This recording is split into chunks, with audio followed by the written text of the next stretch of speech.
There's a pattern in history that has destroyed every dominant empire that has ever existed. And right now in 2025, the United States is following that exact same pattern, stage by stage, decision by decision, almost like we're reading from a script that's been performed 4 times before. In 476 AD, Rome was the greatest empire in human history. They'd ruled the Mediterranean world for 1,000 years. Their military was unmatched. Their currency was accepted from Britain to Mesopotamia. Within 1 generation, they ceased to exist. Overrun by barbarians, the Western Empire collapsed completely, and everything they'd built crumbled into the Dark Ages.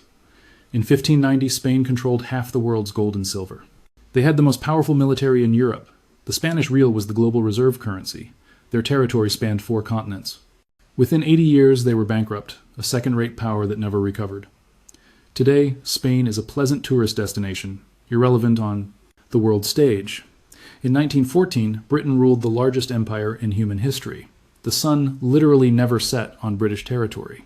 They controlled 25% of the world's land surface and 400 million people. The pound sterling was the undisputed global reserve currency. Within 40 years, the empire was gone, the currency had collapsed, and Britain became America's junior partner, a shadow of its former power. In 1985, the Soviet Union was one of 2 global superpowers. They had 30,000 nuclear weapons, a military that rivaled America's satellites and client states spanning the globe. They believed they'd bury capitalism, that communism was the future. 6 years later, the Soviet Union ceased to exist, not from war, not from invasion, but from internal economic collapse. 900 days from apparent strength to total dissolution. 4 times, 4 empires, 4 complete collapses, all following the exact same 7-stage sequence. And here's what should terrify you. The United States has already completed 5 of the 7 stages. We're not approaching the pattern, we're deep inside it, we're not at the beginning where we can still change course. We're past the point of no return, past the stage where any of the previous empires managed to save themselves. Before we go through the pattern stage by stage, you need to understand what imperial collapse actually looks like. Not in history books, not in hindsight, but in real time. What it feels like when a superpower dies. Imperial collapse doesn't start with military defeat. It doesn't start with invasion or revolution. It starts with economic exhaustion. The empire extends beyond its ability to maintain itself. Military commitments in too many places, promises to too many people, debts it cannot repay, costs it cannot cover. At first, the decline is invisible. The currency still works. The military still wins most battles. The government still makes promises. People still believe in the system. But beneath the surface, the foundation is cracking, resources are being misallocated, productive capacity is shrinking, the best talent is leaving or checking out. The economy is being hollowed out from the inside. Then comes the acceleration. It happens suddenly, faster than anyone expects. Allies start hedging their bets. Enemies begin testing boundaries. Trading partners seek alternatives. The reserve currency starts losing its status. And suddenly, all the advantages that made the empire powerful become catastrophic vulnerabilities. The currency that everyone once wanted comes flooding back home, causing inflation. The military that spread across the world becomes impossible to fund.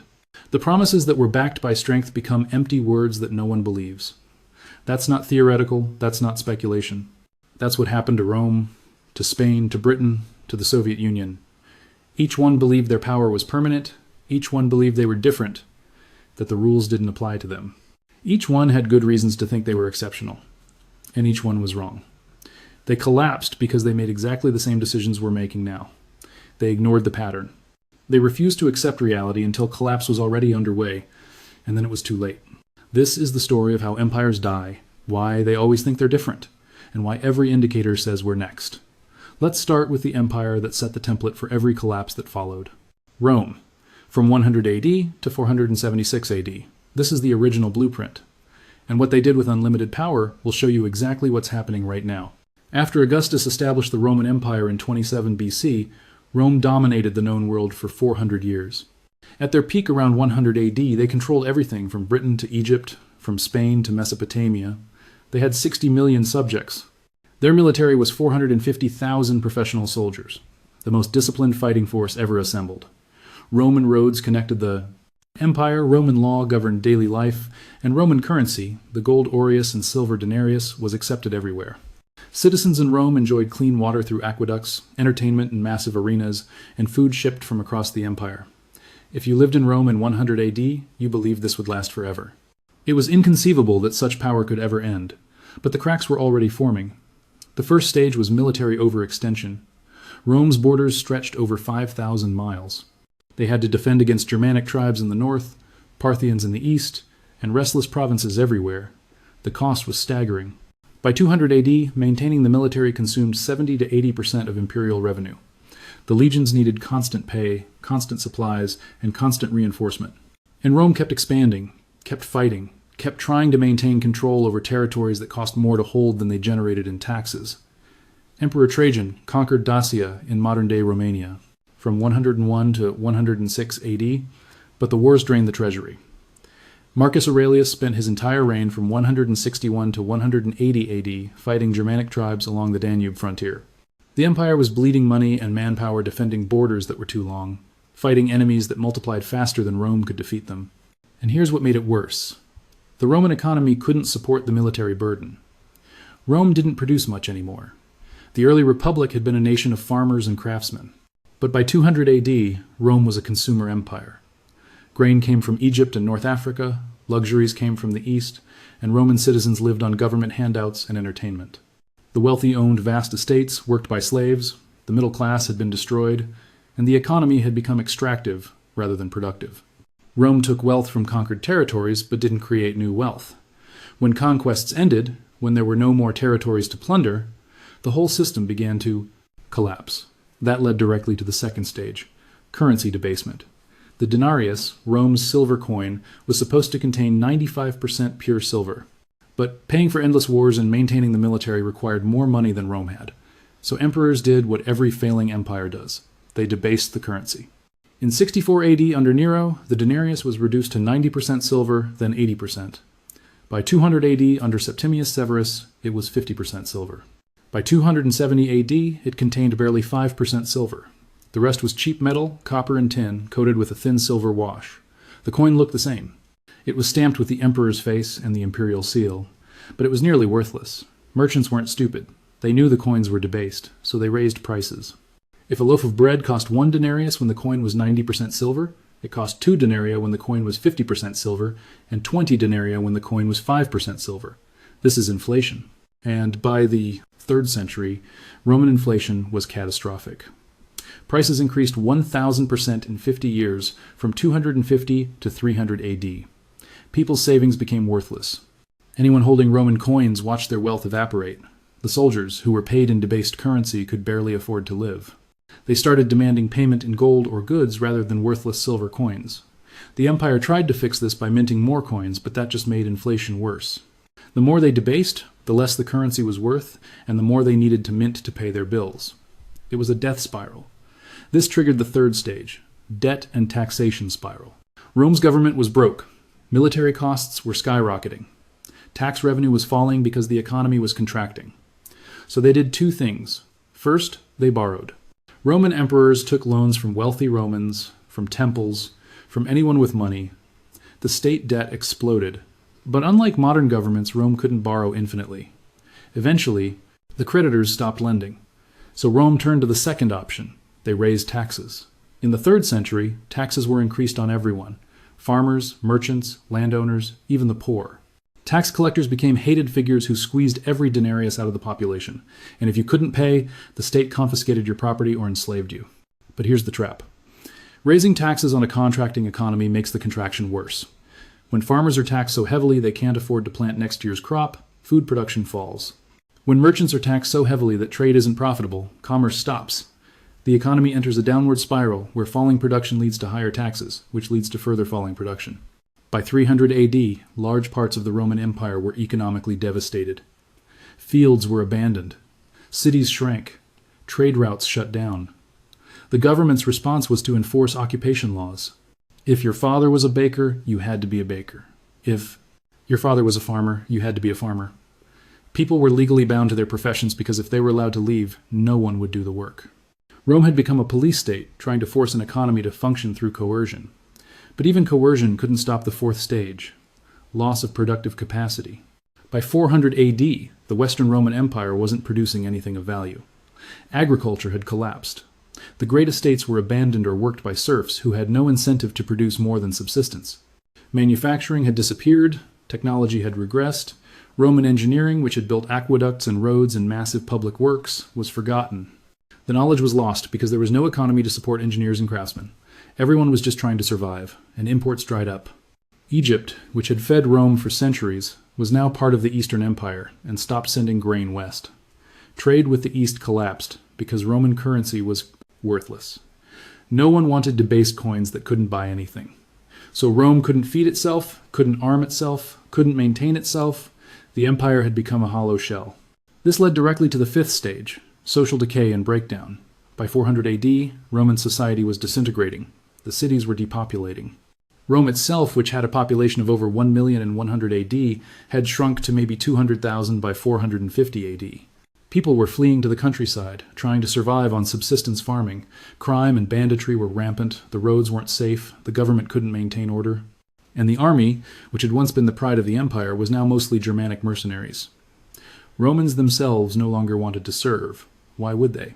The pay was worthless, the conditions were terrible, and the cause was hopeless.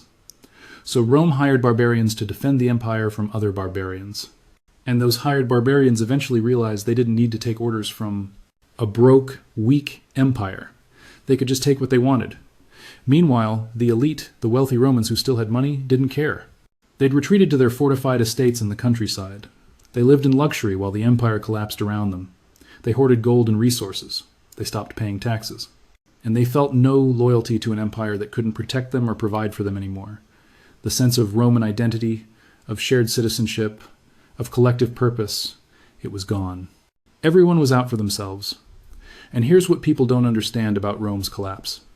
It wasn't a single dramatic event. It was a cascade. The military couldn't be funded, so borders couldn't be defended. Germanic tribes crossed the Rhine and Danube at will. In 410 AD, Visigoths sacked Rome itself, the first time the city had fallen to a foreign enemy in 800 years. In 455, Vandals sacked it again.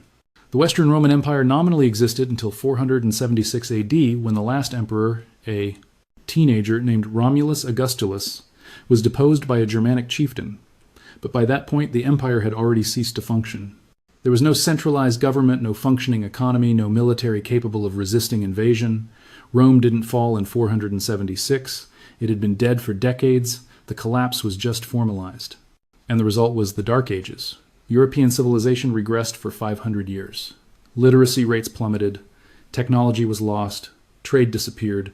Cities turned into small towns. Life expectancy dropped. Population declined by millions. It took until the 1200s for Europe to recover the level of civilization that Rome had in 100 AD. That's the cost of imperial collapse. That's what happens when a superpower follows the pattern to its conclusion. Rome went through all 7 stages, and at the end, everything they'd built was destroyed. But if you think Rome's collapse took a long time, what happened to Spain will show you how fast the pattern can move once it starts. They went from the world's superpower to irrelevance in less than a human lifetime. Let's jump forward 1,100 years to Spain in 1590. After Columbus reached the Americas in 1492, Spain became the first truly global empire. They conquered the Aztec Empire in Mexico in the 1,520 and the Inca Empire in Peru in the 1,530. They seized control of the richest gold and silver mines ever discovered. By 1550, Spanish galleons were bringing home 200 tons of silver per year from the mines at Potosi in modern Bolivia. By 1600, over 400 tons annually, Spain controlled the money supply of Europe. The Spanish real was the global reserve currency. Every merchant in Europe wanted Spanish silver. And King Philip II, who ruled from 1556 to 1598, believed this made Spain invincible.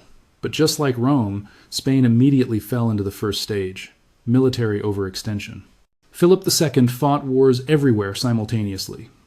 Against the Ottoman Empire in the Mediterranean, against France and Italy, against Protestant rebels in the Netherlands, against England's navy in the English Channel, wars in the Philippines, wars in the Americas. By 1580, Spain had military commitments on 4 continents. The cost was staggering. Half of Spain's revenue went to military spending. The Spanish army and navy required constant funding, constant supplies, constant reinforcement, and still, it wasn't enough. The Dutch revolt, which started in 1568, would last for 80 years and bleed Spain dry. The attempted invasion of England with the Spanish Armada in 1588 cost a fortune and failed completely. Spain was trying to maintain global dominance through military force, and they were bankrupting themselves to do it. This forced them into the second stage, currency debasement. Spain had all the silver in the world, but somehow they couldn't pay their bills. So they did what Rome did. They debased the currency. Spanish coins were supposed to be pure silver. But starting in the 1592, they began mixing copper into the silver. A coin that was supposed to be 100% silver became 50% copper, then 75% copper. The face value stayed the same, but the real value plummeted. By 1620, Spanish silver coins contained barely any silver. Merchants across Europe stopped accepting them at face value. If a Spanish coin was stamped as worth 8 reals but only contained 2 reals worth of silver, merchants demanded 4 coins to equal 8 reals of real value. Prices exploded. Inflation in Spain went from 2% per year in the 1552 to over 20% by 1600. The cost of everything doubled, then doubled again. And just like Rome, debasement led directly to the third stage, debt spiral. Spain borrowed constantly. Philip II took loans from Italian bankers, from German bankers, from anyone who would lend. He promised to repay with silver from the Americas, with tax revenue, with customs duties. But the money was never enough. In 1557, less than a year into his reign, Philip defaulted on Spain's debts. He declared bankruptcy. The state couldn't pay what it owed. Creditors took massive losses. Philip restructured the debt, promised reforms, and immediately went back to borrowing. He declared bankruptcy again in 1560, again in 1575, and again in 1596. 4 bankruptcies in 40 years. Each time creditors lost money. Each time Spain's credit rating got worse. But each time they managed to borrow again because lenders believed that a country with the world's silver mines would eventually pay. They were wrong. Philip III and Philip IV, who ruled from 1598 to 1665, continued the pattern: more wars, more spending, more debt. Spain defaulted again in 1607, in 1627, in 1647. The country was trapped in a debt spiral, where borrowing to pay interest on old debts required taking on even more debt. And unlike modern governments with central banks, Spain eventually ran out of lenders. By 1650, no one would lend to Spain at reasonable rates. The country was functionally bankrupt. But here's what destroyed Spain more than anything: the fourth stage, loss of productive capacity. And this is the part that's most relevant to America today. Spain had all the gold and silver in the world, and it destroyed them. Because when you have unlimited money, you stop producing. Why grow food when you can import it from France? Why make cloth when you can buy it from the Netherlands? Why build ships when you can purchase them from Italy? Spanish nobility considered work beneath them. A Spanish gentleman didn't engage in trade or manufacturing. That was for lesser people. The result was economic devastation. Spanish agriculture declined throughout the 1600s. Fields that had grown wheat and olives were abandoned. Manufacturing disappeared. Spain made almost nothing. Even Spanish treasure ships were often built in foreign shipyards because Spain's own shipbuilding industry had atrophied. All the silver from the Americas came into Spain and immediately flowed back out to pay for imports. Spain became a conduit. Wealth passed through but never stayed. By 1640, Spain was producing almost nothing and importing almost everything. And when the silver mines in Potosi began to deplete, when production started declining in the 1620s, the entire system collapsed. Spain couldn't pay for imports anymore. The economy seized up. Famine became common. Plague swept through Spanish cities in 1648, killing 500,000 people in a population of 8 million. That's over 6% of the population dead from disease enabled by economic collapse and malnutrition. This led directly to the fifth stage, social decay. By 1650, Spain was disintegrating. The cities were full of beggars. Crime was rampant. Productive citizens were emigrating to other countries. The best merchants went to the Netherlands. The best craftsmen went to France. Spain was being drained of talent. What remained was a society of unproductive nobles living on declining rents, a clergy that consumed resources without creating them, a military that couldn't be paid, and a peasantry ground into poverty by taxes and economic collapse. The Spanish golden age of art and literature in the early 1600s, the era of Cervantes and Velázquez, was happening while the country itself was dying. It was a cultural flowering built on economic decay, and it couldn't last. By 1640, Spain began losing territory. Portugal, which had been absorbed by Spain in 1580, revolted and regained independence in 1640. The Dutch won their independence officially in 1648 after 80 years of war. Catalonia revolted in 1640. Spanish Italy was lost piece by piece. By 1700, the Spanish Empire was a shell. Still large on paper, but economically dead, militarily impotent, politically irrelevant. They went from the world's superpower in 1590 to a second-rate power by 1660. 70 years. Within a human lifetime, Spain collapsed from dominance to irrelevance, and they never recovered. Today, Spain is a pleasant country with nice beaches and good food. But on the world stage, they mean nothing. The descendants of the conquistadors are a tourist attraction. That's the cost of following the pattern. But if Spain's collapse was fast, Britain's was even more instructive because they collapsed from an empire vastly larger than Spain's, and they did it in even less time once the acceleration started. Jump forward to 1914, Britain at the peak. The British Empire controlled 25% of the world's land surface. They had 400 million subjects, more than a quarter of the world's population. The pound sterling was the unquestioned global reserve currency. Every major trade contract was denominated in pounds. Every central bank held British government bonds. London was the financial capital of the world.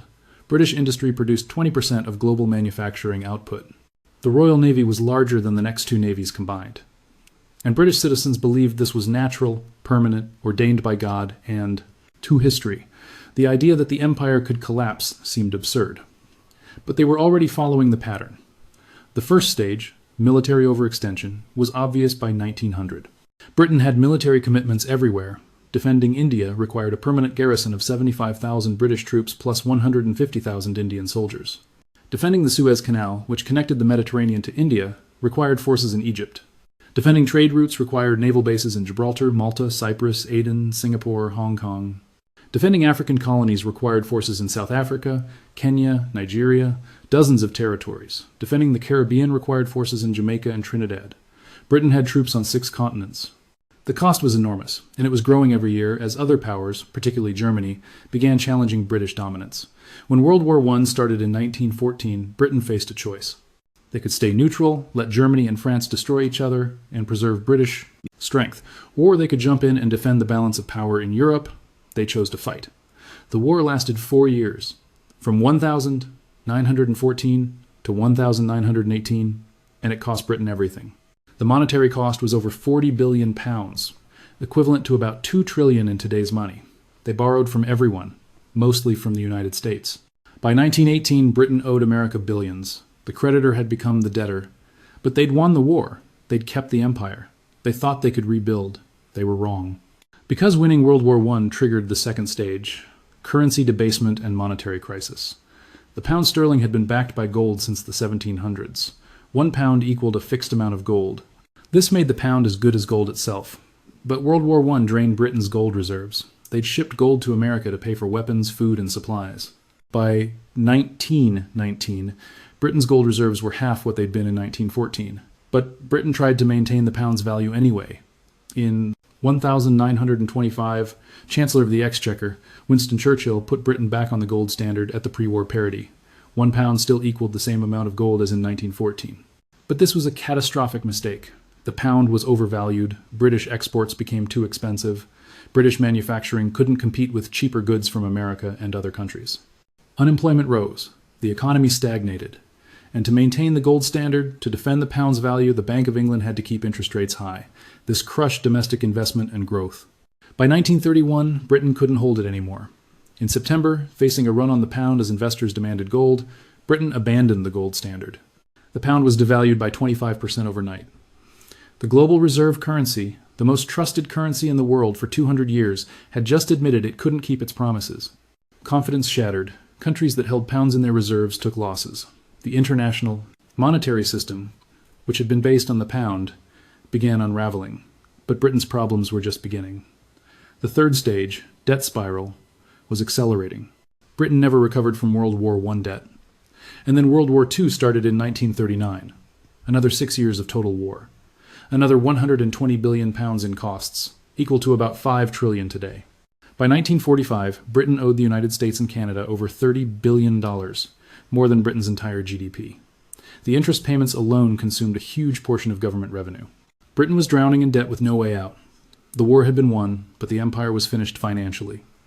This forced the fourth stage, loss of empire and productive capacity. Britain couldn't afford to defend the empire anymore. Couldn't pay the troops, couldn't maintain the bases, couldn't project power. In 1947, Britain gave up India, the crown jewel. The source of wealth and manpower for 200 years, gone. Over the next 20 years, they lost everything. Africa became independent country by country. The Middle East was handed over. Southeast Asia was released. The Caribbean territories became independent.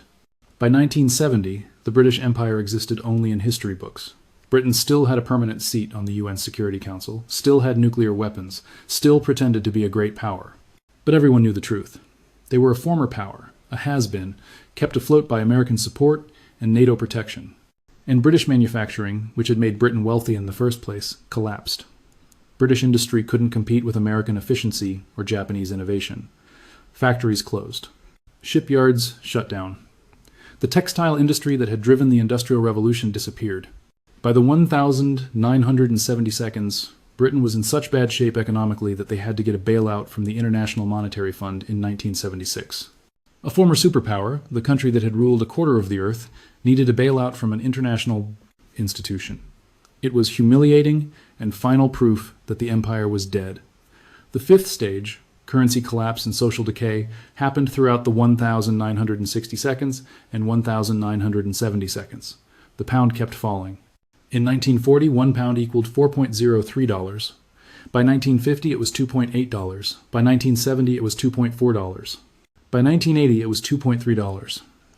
The global reserve currency had become a regional currency, and a weak one at that. British citizens watched their savings and purchasing power erode year after year, and British society fractured. Class tensions exploded. Labor strikes shut down the economy repeatedly in the 1970 seconds.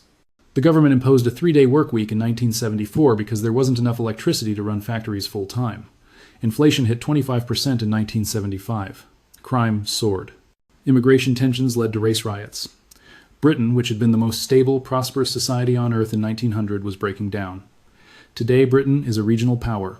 A nice country to visit, some good universities, historical sites. But on the world stage, they're irrelevant. They follow America's lead on everything. They can't project power beyond their immediate region. The Royal Navy that once ruled the seas has 73 ships total, fewer than many countries. Britain today has the 6th or 7th largest economy, behind America, China, Germany, Japan, India, sometimes France. The descendants of the empire that ruled the world are now a secondary European power. And it happened in 40 years from 1940 to 1980. That's how fast the collapse accelerates once it starts. But if you want to see the pattern in its purest, fastest form, look at the Soviet Union, because they went from superpower to non-existent in 900 days. In 1985, the Soviet Union looked permanent. They had 30,000 nuclear weapons. They had a military of 5 million personnel. They controlled Eastern Europe through the Warsaw Pact. They had client states and allies in Africa, Asia, Latin America. They competed with America in every domain: military, space, technology, ideology. Soviet leaders believed communism would triumph, that they would bury capitalism, that the future belonged to them. Mikhail Gorbachev, who became General Secretary in 1985, believed the Soviet Union could be reformed and strengthened. He was wrong. The Soviet Union had been following the pattern for decades. The first stage, military overextension, had been killing them since the 1960 seconds. The USSR spent 15 to 20% of GDP on the military, triple what America spent. They had to match American technology, American nuclear weapons, American global reach. But the Soviet economy was a fraction of the size. They were in Afghanistan from 1979 to 1000. 989, losing men and money in a war they couldn't win. They were propping up Cuba, costing billions annually. They were supporting Syria, Vietnam, North Korea, Angola, Ethiopia, Nicaragua. Everywhere America had influence, the Soviets had to counter. The cost was unsustainable. The military was consuming resources that should have gone to civilian production. Soviet citizens had nuclear weapons, but couldn't get basic consumer goods. Because the second stage, economic stagnation and productive collapse, had already happened. The Soviet economy stopped growing in the 1970 seconds. Central planning didn't work. It had never worked. But when the economy was simple and the goal was just building heavy industry, it could function. But by the 1970 seconds, the economy was complex, and central planning couldn't handle it. Factories produced junk that no one wanted. Farms failed despite having some of the best agricultural land on Earth. By the 1980 seconds, the Soviet Union was importing grain from America and Canada. A country with vast farmland in Ukraine and Russia couldn't feed itself. The economy was so dysfunctional that Soviet citizens used foreign goods whenever they could get them. Blue jeans from America were worth a month's wages. A Sony Walkman was a treasure. The Soviet ruble was worthless outside the Soviet Union. No one wanted it. This led directly to the third stage, currency collapse and fiscal crisis. The ruble wasn't a real currency. It couldn't be exchanged internationally. Soviet citizens didn't trust it. When they could, they used dollars or German marks. The government had to buy foreign goods with gold and oil because nobody wanted rubles. But by 1985, oil prices had dropped. The Soviet Union's main source of hard currency, oil exports, was generating less revenue. Gold reserves were depleting. The government was running out of real money. They were printing rubles to cover expenses, but printing rubles just caused domestic inflation without solving the fundamental problem that they couldn't buy anything from abroad. By 1989, the fourth stage, loss of empire, began. The Berlin Wall fell in November 1989. East Germany, the crown jewel of the Soviet bloc, left. Then Poland held free elections and chose a non-communist government. Then Hungary, then Czechoslovakia, then Romania. In 1 year, 1989, the entire Eastern European empire vanished. The satellite states that gave the Soviet Union strategic depth, that provided buffer territory between Russia and Western Europe, were gone. The Soviet government couldn't stop it. They were broke. They couldn't intervene militarily. They couldn't prop up the communist regimes. They could only watch as their empire dissolved. And then the fifth stage hit, complete internal collapse. In 1990 and 1991, the Soviet Union itself began disintegrating. The Baltic states declared independence. Ukraine declared independence. The Caucasus republics declared independence. By December 1991, there was no Soviet Union left, just Russia and 14 other independent countries. On the 26th of December 1991, the Soviet flag was lowered from the Kremlin for the last time. The Soviet Union ceased to exist. 900 days from the Berlin Wall falling to complete dissolution. A superpower with 30,000 nuclear weapons collapsed, not from war, not from invasion, but from internal economic failure. The system couldn't function, the economy couldn't produce, the government couldn't pay its bills. And when the empire that held it together disappeared, the whole structure collapsed. The pattern played out in fast motion. Military overextension led to economic stagnation, led to currency crisis, led to loss of empire, led to total collapse. 7 stages in 7 years from 1985 to 1991. That's how fast it can happen once the acceleration starts. The Soviet Union thought they were permanent. They thought they could reform and survive. They were following the pattern, and the pattern doesn't stop until collapse is complete. 4 empires, 4 complete collapses, all following the same 7 stages. Rome took 300 years. Spain took 70 years. Britain took 40 years. The USSR took 7 years. And now let me show you stage by stage how the United States is following the exact same pattern. And we're accelerating. The first stage is military overextension. The United States has over 750 military bases in more than 80 countries. We have troops stationed in at least 150 countries. We're committed to defending Europe through NATO. 31 countries we've promised to go to war for. We're committed to defending Japan, South Korea, the Philippines, Australia, and the Pacific. We're fighting or have recently fought in Iraq, Afghanistan, Syria, Yemen, Somalia, Niger. We're countering China in the South China Sea. We're countering Russia in Eastern Europe. We have ships in the Persian Gulf, the Mediterranean, the Western Pacific. Our military budget is $877 billion in 2024, more than the next 10 countries combined. We spend more on defense than China, Russia, India, the UK, France, Germany, Japan, South Korea, Italy, and Australia combined, and it's still not enough. We're stretched thin. Equipment is aging. Recruitment is down, way down. We're missing recruitment targets by 25%, and we have commitments we can't possibly fulfill simultaneously. If China invades Taiwan, if Russia pushes into Poland, if Iran closes the Strait of Hormuz, we cannot respond to all of it at once. We don't have the ships, we don't have the personnel, and we don't have the industrial capacity to replace losses. We have 11 aircraft carriers. That sounds like a lot until you realize only 3 or 4 are deployed at any given time because the others are in maintenance or training. China is building ships faster than we can. Russia has hypersonic missiles we can't defend against. And we're trying to maintain global military dominance with a force designed for 20th century wars. We're overextended. Just like Rome. Just like Spain. Just like Britain. just like the USSR. Check. The second stage is currency debasement. In 1971, President Nixon closed the gold window.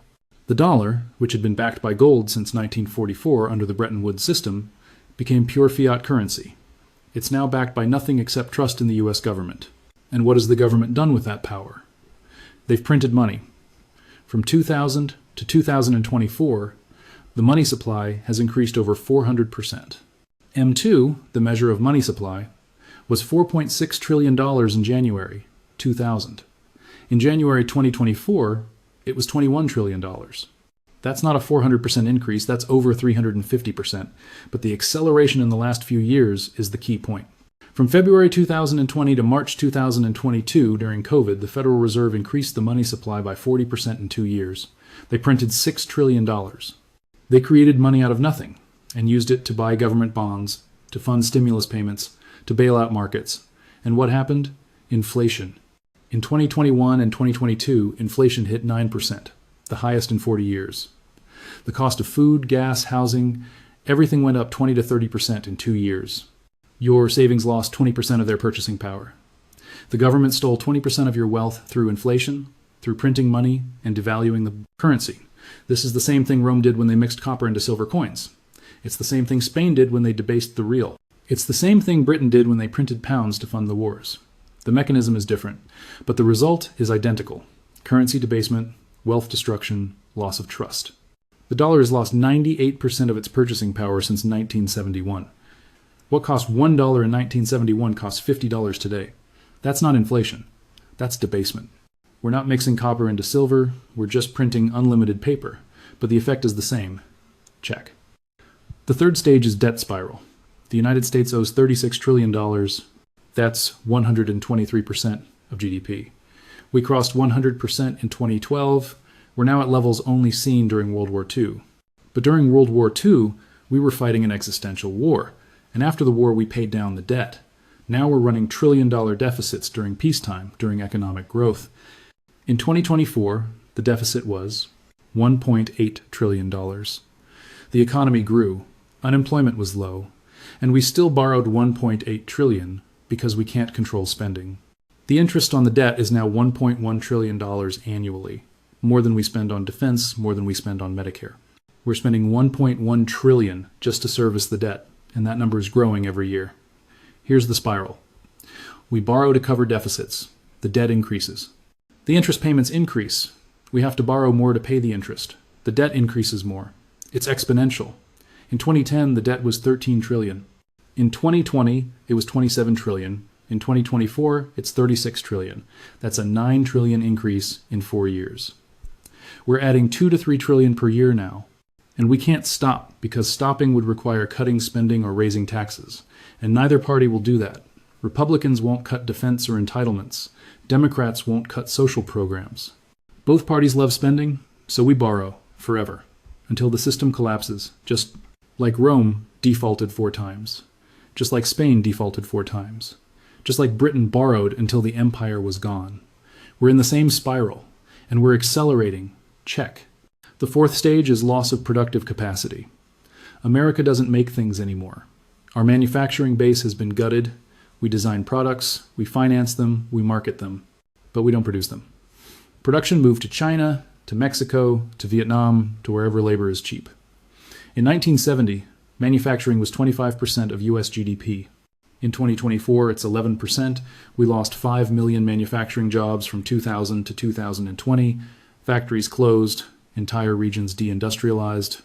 The Rust Belt, the Midwest, communities built around manufacturing, they're dead. We outsourced production and told workers to retrain for service jobs. But service jobs don't pay as well. They don't build wealth. And they don't create the industrial base you need to fight wars or respond to crises. When COVID hit in 2020, we couldn't make masks. We couldn't make ventilators. We imported 95% of our antibiotics from China. We import most of our electronics, our steel, our machine tools. We're dependent on foreign supply chains for everything, including military components. The Department of Defense has admitted that key military systems rely on parts made in China. We can't even arm ourselves without depending on potential adversaries. This is exactly what happened to Spain. They had all the silver but couldn't produce anything, so the silver flowed out to buy imports. We have the dollar, the reserve currency, but we can't produce anything, so dollars flow out to buy imports. We run an $800 billion annual trade deficit. That's $800 billion more leaving the country than coming in. We're hemorrhaging wealth, and when the dollar loses reserve status, when other countries don't need dollars anymore, those dollars will come flooding back, causing inflation that will make 2021 look mild. Check. The fifth stage is social. Decay. And this is where we are right now in 2025. Trust in institutions is at all-time lows. According to Gallup and Pew Research, only 20% of Americans trust the government to do the right thing. Only 30% trust the media. Only 25% trust large corporations. Confidence in Congress is in single digits. The social fabric is tearing. Crime is rising in major cities. Homelessness has exploded. In Los Angeles, San Francisco, Seattle, Portland, there are tent cities, thousands of people living on the streets in one of the richest countries on earth. Drug overdoses kill over 100,000 Americans annually. Fentanyl, mostly from China and Mexico, is flooding across the border and killing people faster than car accidents. Fertility rates have collapsed. The U.S. birth rate is 1.6 children per woman, far below the 2.1 needed to maintain population. Young people aren't having kids because they can't afford to. They're drowning in student debt, can't buy houses, can't get stable, jobs that pay enough to raise families. Life expectancy is falling. For the first time in American history, life expectancy went down from 2015 to 2020, before COVID, because of suicides, drug overdoses, and what researchers call deaths of despair. Political dysfunction is total. We can't agree on anything. We can't pass budgets. We can't reform anything. We can't build anything. It takes 10 years and billions to build a single train line. It took 4 years to build the Golden Gate Bridge in the 1,930 seconds. It would take 20 years to build it today if we could even get approval. The best and brightest are checking out or leaving. Tech founders are moving to Singapore, to Dubai, to low-tax jurisdictions. High earners are leaving California and New York for Florida and Texas. Brain drain is real. And social cohesion is gone. We're not Americans anymore. We're red tribe and blue tribe. We don't share values, don't share goals, don't even share reality. Half the country thinks the 2020 election was stolen. Half thinks that's insane. We can't even agree on basic facts. This is what social decay looks like. This is Rome in 400 AD when nobody felt Roman anymore. This is Spain in 1650 when the country was full of beggars and the productive class had left. This is Britain in 1975 when strikes shut down the economy and society was fracturing. We're in stage 5. Check. We haven't hit stage 6 yet, loss of reserve currency status, but the early signs are everywhere. BRICS nations, Brazil, Russia, India, China, South Africa, are developing payment systems that bypass the dollar. Saudi Arabia is accepting yuan for oil sales, not just dollars. China and Russia trade in their own currencies, not dollars. Central banks globally are buying gold at record rates, diversifying away from dollar reserves. The dollar's share of global reserves has dropped from 70% in 2000 to 58% in 2024. That's a huge decline. And once it starts, it accelerates. When countries don't need dollars for trade, they sell their dollar reserves. When they sell, the dollar's value drops. When the value drops, others sell faster. It becomes a rush for the exits. And when that happens, when the trillions of dollars held overseas come flooding back to America, we'll see inflation that makes the 1,970 seconds look tame. Prices could double in a year. Your savings could become worthless. This is stage 6. We're not there yet, but we're close. Very close. And stage 7, complete collapse, follows inevitably once stage 6 hits. The Soviet Union made it to stage 6 and collapsed in 900 days. Britain hit stage 6 in the 1,940 seconds and lost the empire in 20 years. Spain hit stage 6 in the 1,640 seconds and became irrelevant by 1700. Rome hit stage 6 in the 300 seconds and collapsed by 476. The timeline varies, but the outcome doesn't. Once you lose reserve currency status, once your military can't be funded, once your debts become unpayable, the structure collapses, suddenly, brutally. And everyone who thought it couldn't happen here learns the same lesson. Every empire learns too late. 4 empires followed this pattern: Rome, Spain, Britain, the USSR. Each believed they were exceptional. Each believed they were different. Rome believed they were chosen by the gods. Spain believed they were God's instrument on earth, spreading Catholicism and civilization. Britain believed they ruled by natural superiority, that they were bringing civilization to savages. The Soviet Union believed they were the vanguard of history, that communism was scientifically inevitable, and each was wrong. The pattern doesn't care about exceptionalism. The pattern doesn't care about ideology or culture or belief. The pattern is mathematical. You cannot maintain military commitments you can't afford. Rome tried, they failed. Spain tried, they failed. Britain tried, they failed. The USSR tried, they failed. We're trying, and we're failing. You cannot debase your currency without destroying its value. Rome debased the denarius to worthless. Spain debased the real to worthless. Britain printed pounds until they lost reserve status. The USSR printed rubles that nobody wanted.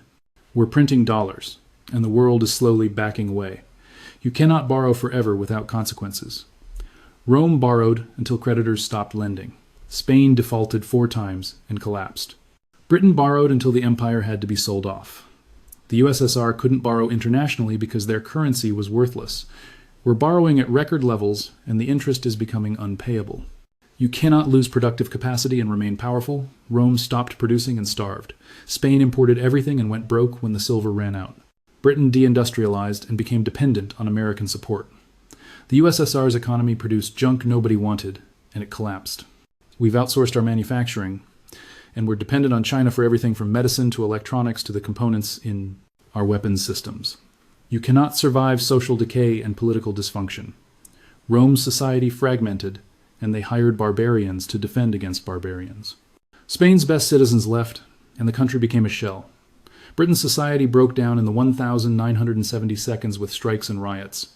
The USSR collapsed from within when the system stopped functioning. Our society is fracturing right now. We can't agree, can't build, can't function as a unified country. The pattern says we're next. The math says we're next.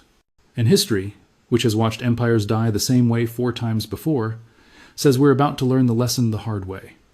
Maybe we have 10 years, maybe 5, maybe less. But the pattern says collapse is coming. And when it comes, it won't be slow. It'll be sudden. A currency crisis that triggers a debt crisis that triggers a political crisis. Overnight, the superpower becomes a cautionary tale. The reserve currency becomes a regional currency. The empire becomes a memory. It happened to Rome. It happened to Spain. It happened to Britain. It happened to the USSR. The pattern is clear. The stages are obvious. And we've already completed 5 of the 7. Since 2020, we've accelerated every stage. Printed more money than ever before. Increased debt faster than ever before. Extended military commitments we can't afford.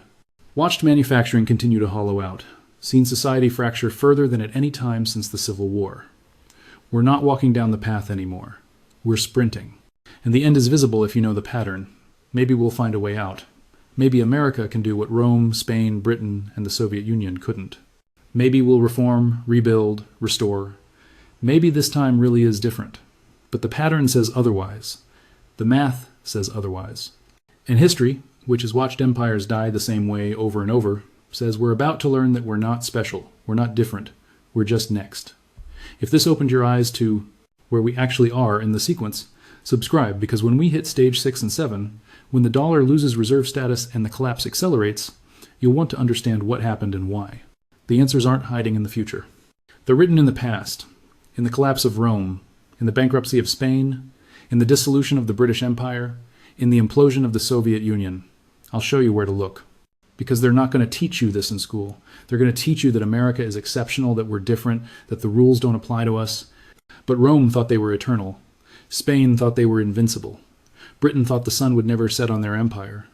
The Soviet Union thought communism would triumph. They were all wrong. The pattern doesn't care what you believe. It only cares what you do. And we're doing exactly what they did. Stage by stage, decision by decision. The collapse isn't coming. We're already inside to it. We're at stage 5 of 7. And the acceleration is just beginning.